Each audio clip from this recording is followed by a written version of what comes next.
मंत्री भू अधिकार योजना बना के कि ऐसे परिवार का मतलब पति पत्नी और बच्चे, एक घर में जो कई रह रहे हैं, भले भाई हो सगे, तो एक तो घर में रहेगा, बाकी सबको प्लाट दूंगा, पट्टे दूंगा, जमीन का मालिक बनाऊंगा। रहने की जमीन तो हर एक के पास होगी, कोई उसके बिना नहीं रहेगा। सरकारी होगी सरकारी दूंगा, नहीं तो खरीद के भी दूंगा। भगवान ने पैदा किया तो इतनी जमीन का टुकड़ा तो होनी चाहिए कि घर बना के रह सके। और दूसरी, हमारा नेतृत्व बैठा है, मंडल अध्यक्ष भी बैठे, सब बैठे। देखो रे भैया, कई के नाम छूट गए पीएम आवास योजना में। अब जाओ गांव में तो नाम ही नहीं है, नाम ही नहीं है। अच्छा, 2011 में सर्वे हुआ, अब जो छूट गए तो छूटे ही गए, क्योंकि मकान आते 2011 की सूची से। अब जो छूट गए उनके मकान होना चाहिए कि नहीं? अरे बताओ बोल के। इसलिए हमने फिर से आवास प्लस का सर्वे करवाया। वो सर्वे हो गया, कई लोगों के नाम जुड़ गए, और रह गए हो तो जुड़वा देना भैया, बाद में मत कहना मामा।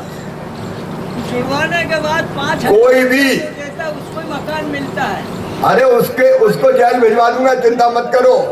ऐसा था कि 19 जो 15-16 महीना में बिगड़ गए होंगे, बीच में कोरोना में लग गया था, मामा कीड़ा पाड़ दूंगा, चिंता काहे को कर रहे हो? जेल जाएंगे, कोई बचेगा थोड़ी। सुंदर काका, सुंदर व्यवस्था होगी। अब कोरोना हट गया है, मामा निकल पड़ा मैदान में डंडा लेके, चिंता मत करो। और इसलिए हर गरीब जिसका नाम नहीं जुड़ा, नाम जुड़े। और ये हमारी सरकार का संकल्प है कि सबको एक साल में नहीं दे पाएंगे, हम झूठ नहीं बोलते भैया। मान लीजिए आप 50,000 नाम जुड़े खंडवा जिले में, तो पहले साल देंगे 15-20 हजार को, दूसरे साल 15-20 हजार, तीसरे साल 15-20 हजार। 3 साल में मामला बराबर कर देंगे, 1 साल में नहीं हो पाएगा। लेकिन बड़ा ना हो, छोटा तो हो, लेकिन पक्का तो हो। गरीब के भी बच्चे होते हैं, उनकी आंखों में भी सपने रहते हैं, उनको भी जीने का हक है, मुस्कुराने का अधिकार है। और इसलिए हम इस योजना पे काम कर रहे हैं। कांग्रेस के लोग केवल गाली देते हैं, भारतीय जनता पार्टी काम करती है। एक और योजना, आयुष्मान भारत योजना, प्रधानमंत्री जी को धन्यवाद। आयुष्मान भारत योजना में 60% पैसा दिल्ली देगी, 40% पैसा हम देंगे। आयुष्मान कार्ड बन गए होंगे, बने कि नहीं बने आयुष्मान कार्ड? नहीं, कई के बने होंगे, कोई रह गया हो तो और बनवा लेना भैया। आयुष्मान कार्ड जिसके पास होगा, भगवान करे वो बीमार ना हो, कोई को बीमार नहीं होना चाहिए, लेकिन होते फिर भी, तो फिर सरकारी अस्पताल में तो इलाज निःशुल्क होगा, लेकिन प्राइवेट अस्पताल में भी 5 लाख रुपए तक का हर साल इलाज फ्री में करवा के दिया जाएगा। किडनी, हार्ट, अलग अलग बीमारियां चल गई, कहां जाएगा सामान्य आदमी भी, छोटा किसान भी। इसलिए संबल ये आयुष्मान कार्ड की योजना और रोजगार के लिए मेरे बहनों और भाइयों 1 लाख नौकरियां अभी हम कर चुके हैं। 38,000 भर्ती शिक्षा विभाग में, स्वास्थ्य विभाग में। इस साल 1 लाख पदों पर हम भर्ती करेंगे, 1 लाख पदों पर। लेकिन केवल सरकारी नौकरी में सब नहीं लग पाएंगे। इसलिए मुख्यमंत्री युवा क्रांति उद्यम क्रांति योजना, जिसमें बच्चों को लोन मिले, जिसकी गारंटी भी मामा लेगा, ब्याज की सब्सिडी भी देगा, ताकि बाकी काम धंधे चालू कर सके। और एक स्ट्रीट वेंडर की योजना, मेरे छोटे छोटे व्यापारी भाइयों, छोटा मोटा काम धंधा शुरू करना है, फल बेचने वाले, सब्जी बेचने वाले, अलग अलग छोटा छोटा व्यवसाय करने वालों, स्व सहायता समूह की बहनों, 10,000 रुपया बिना ब्याज का हमारी सरकार की गारंटी पे दिया जाएगा। और 10,000 अगर साल भर में वापस कर दिया तो अगले साल 20,000, वो वापस किया तो फिर 50,000 काम धंधे से लगाएंगे। एक ने ऐसी अनेकों चीजें, समय मुझे ज्यादा बोलने की इजाजत नहीं दे रहा। यहां मुझे बताया कि अतुल प्रजापति यहीं का है, IIT कर रहे हैं, हो गया है। आपने भरी थी और फीस माँ महीने भरी थी, 6 लाख रुपया फीस भरी थी। अब 1 लाख रुपया प्रति माह की नौकरी लग गई। मैं चाहता हूं एक नहीं अनेकों बच्चे ऐसे हो, मेरे बच्चों की आंखों में आंसू ना रहे, उनके बेहतर भविष्य के लिए हम काम कर रहे हैं, उनकी बेहतर जिंदगी के लिए हम काम कर रहे हैं। लोगों की जिंदगी बदलना हमारा लक्ष्य है। और ये आज मैं आपसे निवेदन करने आया हूं। 15 महीना आपने उनको भी देख लिया, वो कहते थे पैसे ही नहीं है, पैसे ही नहीं आए। अरे पैसे ही नहीं है तो मुख्यमंत्री काहे बन गए? कोई आरती उतारवे कौन थोड़ा रोते ही रहते थे, कोई जाते थे ये हरदीप रंग होते ही थे। क्या हाल था कमलनाथ जी के संग? जब भी जाते थे कोई काम की कहते थे तो वो कहते थे चलो चलो चलो चलो चलो चलो चलो चलो। हरदीप ने भी एक दिन कह दिया कि तुम भी चलो चलो चलो चलो, हम तो मामा के संग चले। छोड़ दी कांग्रेस, विधायकी से इस्तीफा दिया और फिर से चुनाव लड़के। जब कांग्रेस में थे तब तो कितने से जीते थे? 350 वोट। और अब कितने से जीते? 350 से जीते थे जब कांग्रेस में थे।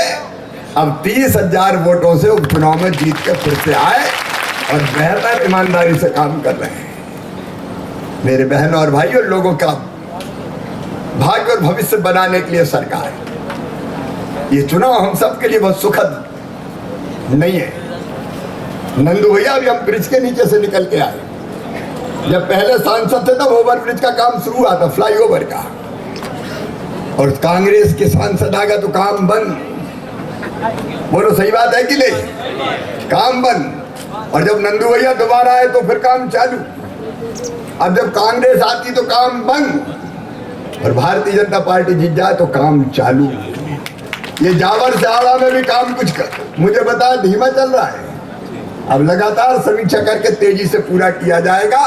मैं आप सबसे यही अपील करता हूं, ये 2 साल का चुनाव है। वैसे तो आपका आशीर्वाद मिलेगा, मुझे पूरा विश्वास है, क्योंकि यहाँ की जनता काम करने वाले को ही प्यार करती है, काम करने वाले को प्यार करती है। आप सब, मैं एक वचन और देता हूं कि नंदू भैया के जितने सपने थे शिवराज सिंह चौहान पूरा किए बिना मानेगा नहीं, मैं चैन नहीं। और हर्ष का भी पूरा ध्यान रखूंगा, हर्ष हमारा बेटा है, परिवार की पूरी चिंता करूंगा, वो हमारी जिम्मेदारी है। नंदू भैया के सम्मान में हम कोई कसर छोड़ कर नहीं रखेंगे। मेडिकल कॉलेज का नाम खंडवा का मैंने नंद कुमार सिंह चौहान मेडिकल कॉलेज रखा है, वो हमारे दिल में बसते हैं। चुनाव उम्मीदवार ज्ञानेश्वर पाटिल है और समर्पित कार्यकर्ता है, और इसलिए तय किया भारतीय जनता पार्टी ने इस बार ज्ञानेश्वर को उम्मीदवार बनाएंगे। मेरी आप सबसे प्रार्थना है नंदू भैया के अधूरे सपनों को पूरा करने के लिए, और जो सारे काम हमने बताए, यहाँ CM राइज स्कूल खुल रहा है। अब मेरे पास समय नहीं है, नहीं तो CM राइज का मतलब क्या है? मैं ऐसे स्कूल बनाना चाहता हूं जो प्राइवेट स्कूलों से बेहतर हो, और जहां पढ़ने के बाद वहां से डॉक्टर, इंजीनियर, प्रोफेसर, वकील, कलेक्टर, SP बन के निकले। इसलिए 18 करोड़ की तो बिल्डिंग ही होगी, प्लेग्राउंड होगा, लैब होगी, लाइब्रेरी होगी, कंप्यूटर होंगे, स्मार्ट क्लास होगी। लेकिन केवल जावर के बच्चे नहीं पढ़ेंगे, आसपास के गांव के बसों में रोज बच्चे लेके आएंगे, बस ही छोड़ने जाएगी जैसे प्राइवेट स्कूलों में होता है। और एक स्कूल में कोई 100-200 बच्चे नहीं, 5-5 हजार, 7-7 हजार बच्चे पढ़ाएंगे, ताकि गरीब के बच्चे भी आगे बढ़ सके। जावर में भी CM राइज स्कूल हम खोल रहे हैं, एक नहीं अनेकों का। लगातार हमारे विधायक जी देवेंद्र जी कोशिश करते रहते हैं। अब नल जल योजना पे तो काम चल ही रहा है।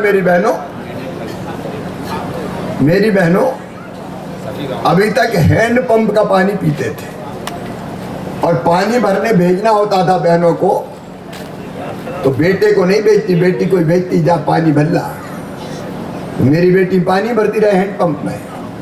अब जावर सहित सभी गांव में हैंडपंप का पानी नहीं, पाइपलाइन बिछा के, ट्रीटमेंट प्लांट लगा के, घर में टोटी वाला नल लगा के पीने का पानी देंगे। टोटी खोलोगी तो झरझर पानी आएगा, गुंड गगरा घड़ा सब भर जाएंगे। हैंडपंप की खटर खटर खत्म करेंगे। जावर में भी 2 करोड़ रुपए से ज्यादा उसके लिए स्वीकृत हो चुका है। मेरा यही निवेदन है कि इन सब कामों को पूरा करने के लिए आपका प्यार और आशीर्वाद भारतीय जनता पार्टी को मिले, कमल के फूल को मिले, भाई ज्ञानेश्वर पाटिल को मिले। ये निवेदन करने आपसे आया हूं। 2 साल बेकार नहीं गंवाना है। अब बताओ, कांग्रेस जीती तो कुछ करेगी 2 साल में? अरे जोर से बताओ, करेगी क्या? जब उनकी सरकार थी तब कुछ नहीं किया, तो अब तो क्या है, ना दिल्ली में और न भोपाल में। वहां राहुल गांधी बैठे, यहाँ कमलनाथ जी बैठे, सब कुछ कमलनाथ, मुख्यमंत्री कमलनाथ, नेता प्रतिपक्ष कमलनाथ, कांग्रेस के अध्यक्ष कमलनाथ, स्टार प्रचारक कमलनाथ, युवाओं के नेता नकुल नाथ, बाकी कांग्रेसी हो गए अनाथ। अब अरुण यादव का क्या काम है पता नहीं, भैया काय को तूप रहे हैं। ये कांग्रेस क्या हाल है? इस कांग्रेस को वोट देने का कोई फायदा नहीं है। और इसलिए मेरी आप सबसे अपील है कि कमल के फूल की बटन दबाएं, भारतीय जनता पार्टी को जिताएं, भाई ज्ञानेश्वर को अपना सांसद बनाएं और विकास की जवाबदारी भारतीय जनता पार्टी, मामा और मोदी जी को सौंप जाए। बोलिए तैयार है साहब? अब ये देवेंद्र लड़या रहे, कह रहे हैं छोटे छोटे रोड अरे बड़े बड़े बनवा लिए। तो ये जितने छोटे छोटे रोड हैं जो देवेंद्र जी ने कहे, आचार संहिता के कारण मैं घोषणा नहीं कर सकता, लेकिन ये सब बनाए जाएंगे, सारे पूरे करेंगे। दीजिए, हम आए काय के लिए, बैठने थोड़ी आए। अभी पैसा नहीं था, 2 धार ले चल रहे थे, अब थोड़ा थोड़ा आना शुरू हुआ है। सारे काम करेंगे। आइए आप भी मेरे साथ संकल्प लीजिए कि भारतीय जनता पार्टी को जिताने में हम कोई कसर नहीं छोड़ेंगे। हम भी वोट देंगे, बाकी सबसे भी दिलवाएंगे। अपने अपने स्थान पर खड़े होके